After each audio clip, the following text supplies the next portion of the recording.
meaning that the human ear interprets sounds in increments.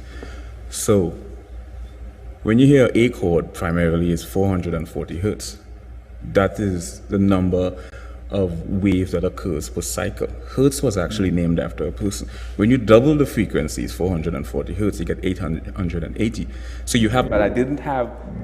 Right, I mean... Sound, what is amplitude, frequency?